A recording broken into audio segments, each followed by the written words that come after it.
जी तो फ्रेंड्स, कैसे उम्मीद करता हूँ ठीक ठाक होंगे। ब्लॉगर से लोग हज़ारों डॉलर कमा रहे हैं और लाखों में इनकम कर रहे हैं। तो कैसे? आज की इस वीडियो में आपको बेसिक की कुछ सेटिंग्स बताना और ब्लॉग बनाना सिखाऊंगा। तो वीडियो में जितने भी स्टेप बताएंगे, एक एक स्टेप को गौर से फॉलो करना है, वीडियो को स्किप नहीं करना। और आप तमाम स्टेप फॉलो करेंगे तो इंशाल्लाह आप भी इतना कमाने के काबिल हो जाएंगे। ब्लॉगर एक ऐसा प्लेटफॉर्म है जहाँ पे आप लोगों को आर्टिकल लिख के इनकम करने का मौका दिया जाता है। इसके लिए आपके पास सिर्फ़ और सिर्फ एक जीमेल होना चाहिए। अगर आपके पास नहीं है तो जल्दी से जीमेल क्रिएट कर लें। ऐसी जीमेल जिसके ऊपर पहले ब्लॉगर का अकाउंट ना बनाओ। तो आपने सिंपल यहाँ पे लिखना है blogger.com और आपके सामने जो ये फर्स्ट लिंक आएगा आपने इसके ऊपर क्लिक कर देना है। क्लिक करने के बाद आपके सामने इस तरह का ब्लॉगर का इंटरफेस आएगा और यहाँ पे आपने न्यू ब्लॉग क्रिएट करना है। तो यहाँ पे आपने क्रिएट न्यू ब्लॉग पे आप यहाँ पे क्लिक करेंगे। उसके बाद आप लोगों के सामने जीमेल मांगेगा, तो आप लोगों ने जो जीमेल से बनाना है वो जीमेल यहाँ पे सिलेक्ट करेंगे। सिलेक्ट करने के बाद आप लोगों से पासवर्ड मांगेगा, तो आप लोगों ने यहाँ पे पासवर्ड दे देना है। पासवर्ड देने के बाद जैसे ही आप नेक्स्ट करेंगे तो आपके सामने ब्लॉग का एक नाम मांगेगा कि आप किस नाम से ब्लॉग बनाना चाहते हैं। तो आप अपनी निज के हिसाब से ब्लॉग का जो भी आपने नाम रखा होगा वो आपने यहाँ पे लगा देना है। ठीक है, जैसे कि मैं यहाँ पे अपना एक कंप्यूटर कोर्स से रिलेटेड यहाँ पे ब्लॉग बनाना चाहता हूँ। ब्लॉग नेम क्या होता है, इस तरह जो ऊपर यूआरएल पे शो हो रहा होता है ये होता है ब्लॉग नेम।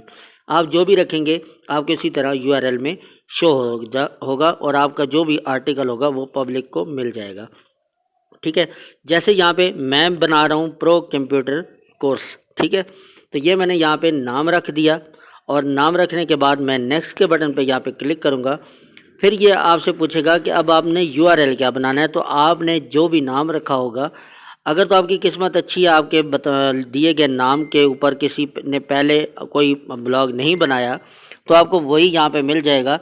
आप यहाँ पे कस्टम डोमेन भी सिलेक्ट कर सकते हैं और अपना खुद का भी नाम यहाँ पे लगा सकते हैं। ठीक है, कस्टम डोमेन क्या है वो भी मैं आपको बताता हूँ। यहाँ पे आप blogspot.com लास्ट में देख रहे हैं। अगर आप पेड डोमेन यहाँ पे लगाते हैं तो आपका जस्ट ये blogspot.com हट जाएगा, बाकी नाम वैसे ही रहेगा। ठीक है, तो यहाँ पे देखिए मैंने अपना वही जो नाम मैंने सेलेक्ट किया था वो मैंने यहाँ पे लगा दिया बगैर स्पेस के। और यहाँ पे नेक्स्ट के बटन पर क्लिक करेंगे और इसके बाद जो है आप लोगों का यहाँ पे देखें एक और टैब आएगा। यहाँ पे आपने अपना डिस्प्ले नेम जो है वो ऐड कर देना है, जो कि पब्लिक को शो होगा आपका ब्लॉग का जो नेम होगा। ठीक है, जो आपने पहले सेलेक्ट किया था वही वाला यहाँ पे लगा देना। तो ये देखिए जी ब्लॉग बन के तैयार हो चुका है।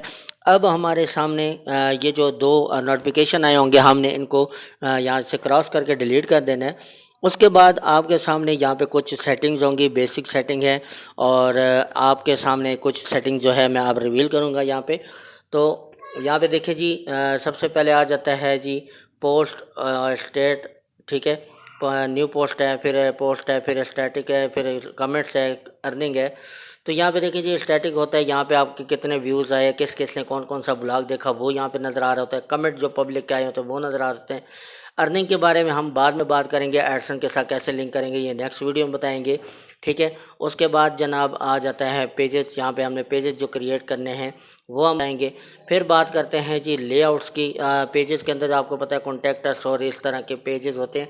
फिर आ जाती है लेआउट्स के। तो ये देखें ये आपके जो थीम होता है, थीम के जो लेआउट्स होते हैं, हाइडर फुटर, ये वो सारे जो है ना कौन कौन से रखने, कौन कौन से डिलीट करने, क्या एडिट करना है, क्या नहीं करना, कहाँ ऐड लगाना है, ये सारी चीज़ें नेक्स्ट वीडियो में आप लोगों को डिटेल से बताएंगे। थीम के ऊपर क्लिक करते हैं तो ये थीम होता है, इसी के अंदर वो सारे लेआउट के ऑप्शंस होते हैं जो हमने सेटिंग करनी होती है, मेन्यू अपना सेट करना होता है। ठीक है, तो ये कुछ कस्टम थीम होते हैं इसके अंदर, जो कि अगर आपको अच्छे लगे तो लगा लें, वरना हम डाउनलोड करके अलग से लगाएंगे। आज बात करेंगे सेटिंग की। तो सेटिंग में जो उसकी मेन जो चीज़ होती है वो होता है ब्लॉग का टाइटल और डिस्क्रिप्शन। ठीक है, जो बेसिक सेटिंग्स आती हैं तो आपने ब्लॉग का टाइटल और डिस्क्रिप्शन ये लाजमी आपने यहाँ पे देना है। यहाँ पे ब्लॉग का नाम देंगे और यहाँ पे अपनी निज के बारे में थोड़ी सी डिटेल यहाँ पे लिखेंगे।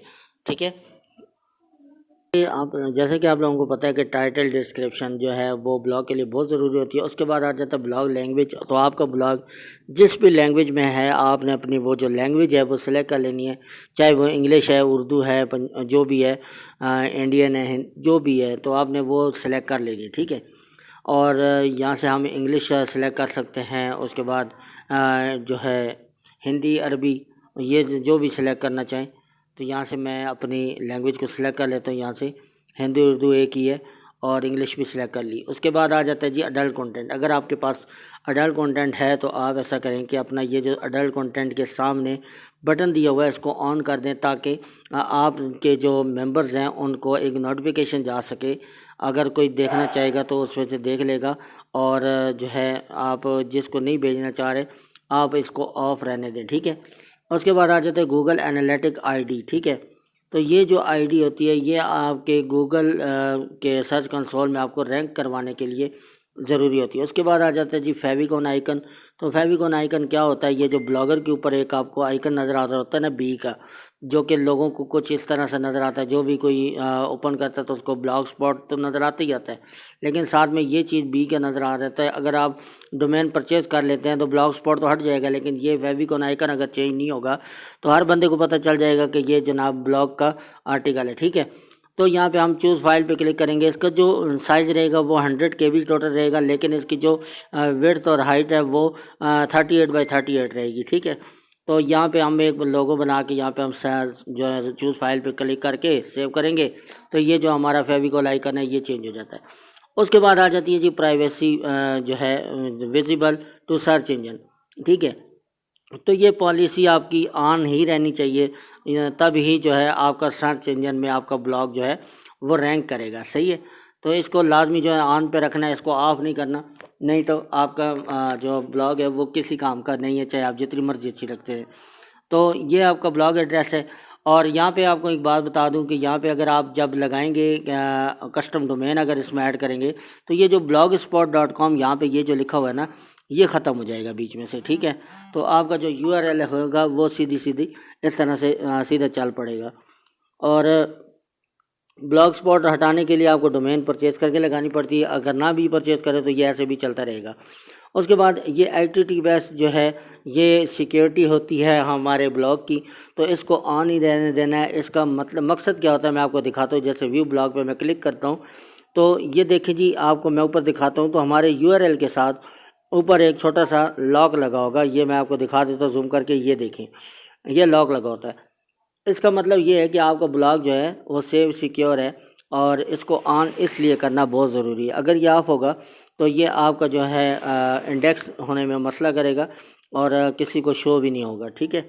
तो ये लाजमी से ये चीज़ चेक कर लेनी है। उसके बाद कुछ परमिशन आ जाती हैं, ये सारी आगे से एडमिन परमिशन है। अगर आप किसी और को एडमिन बनाना चाहते हैं अपने ब्लॉग का, सिंपल उसकी ईमेल देंगे तो आपके नाम के साथ उस आपके थर्ड पार्टी पर्सन जो भी है जिसको आप ऐड करना चाहेंगे उसकी भी ईमेल आने शुरू हो जाएगी, ठीक है।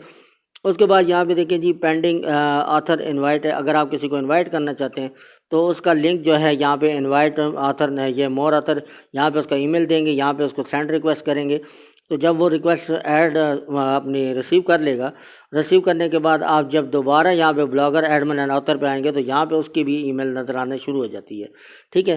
तो ये रीडर एक्सेस है। आप अपने ब्लॉग किस किस को रीड करवाना चाहते हैं, आप पब्लिक को रीड करवाना चाहते हैं या सिर्फ खुद रीड करना चाहते हैं या बिल्कुल ही मतलब इसको प्राइवेट रखना चाहते हैं, तो नीचे वाले ऑप्शन पे क्लिक करेंगे। अगर आप चाहते हैं कि भाई पब्लिक, क्योंकि हमने तो भाई अर्निंग करनी है तो इस वजह से हम ना तो ये पब्लिक और ऑथर मीन्स कि हमने जो सेकंड एडमिन बनाया उसको, तो ना ही अपने खुद के लिए पर्सनल, बल्कि हमने तो पब्लिक के लिए ही बनाना है ताकि हमें पब्लिक से व्यू मिले और हमारी इनकम हो। तो हमने पब्लिक के बटन पे ही इसको रहने देना है, ठीक है। तो यहाँ पे देखिए जी बाकी आप किसी का रीडर्स को अगर आप चाहते हैं कि भाई जिसका सिर्फ ईमेल हो वही वाला बंदा जो है हमें मैसेज कर सके या उसी को ही हमारा ब्लॉग मिल सके, तो आप ये दूसरे नंबर पे क्लिक करेंगे, पब्लिक वाले पे नहीं करेंगे। और अगर आप चाहते हैं कि भाई पब्लिक मतलब कि चाहे जिसके पास जीमेल लॉगिन है नहीं है सबको मिलना चाहिए, तो वो आप कर सकते हैं। बाकी आ जाते हैं जी मैं यहाँ पे मेन पेज की सेटिंग ऊपर जो मैंने आपको दिखाई उसमें आप 6 पेज मेन मेन्यू पे दिखाना चाहते हैं, 8 दिखाना चाहते हैं, आप अपनी मर्ज़ी से लगा देते हैं। बाकी ये सारे के सारे बटन एज इट इज़ ऐसे ही रहने दें, इनमें से कोई छेड़खानी आपने नहीं करनी। और ये जनाब कमेंट लोकेशन है, तो यहाँ पे आपने अपनी लोकेशन लाजमी जो है ये आपने लगा देनी है, ठीक है। उसके बाद आ जाता है जी वो कैन कमेंट्स, कोई किस किस ने मैसेज किया, ठीक है, किस किस को मैसेज शो होंगे।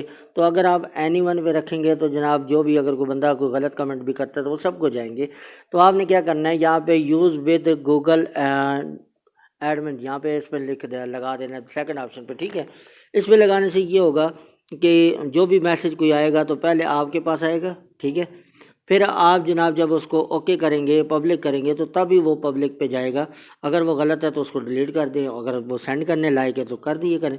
तो ये इसकी कुछ बेसिक छोटी मोटी सेटिंग है, ठीक है। अगर ये आगे ये कमेंट मॉडरेशन है तो यहाँ पे देखें जी, आप इसको एक्टिव भी कर सकते हैं, ठीक है, नहीं भी एक्टिव कर सकते हैं। मीन्स के कमेंट करने वाला कमेंट बॉक्स जो होता है उसको आप ऑफ़ करना चाहते हैं, एक्टिव करना चाहते हैं या नहीं करना चाहते, वो आपकी मर्ज़ी है, ठीक है। तो यहाँ पे आप एक्टिवेट पे क्लिक करेंगे, भाई सबके कमेंट्स आने चाहिए, ठीक है। अगर नेवर पे क्लिक करते हैं तो किसी का भी नहीं आएगा, किसी का भी नहीं आएगा, ठीक है।